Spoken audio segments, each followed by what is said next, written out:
2021 जी दर्द भरी शायरी हालानी जो सिंधी अदबी शायर उदास आलिम फुलपोटे जी लिखियल। उम्मीद है तो तव्हांखे ज़रूर पसंद ईंदी।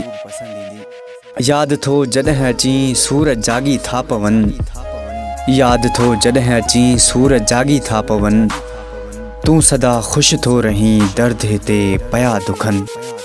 घुली खिज़ां गुलशन में कहिड़ी, घुली खिज़ां गुलशन में कहिड़ी, वीरान थियो दिल जो चमन, सूरज जागी था पवन। कावा कंडा मुंहिंजी राह में, कावा कंडा मुंहिंजी राह में, वहीं छटे पया था चुभन, सूरज जागी था पवन।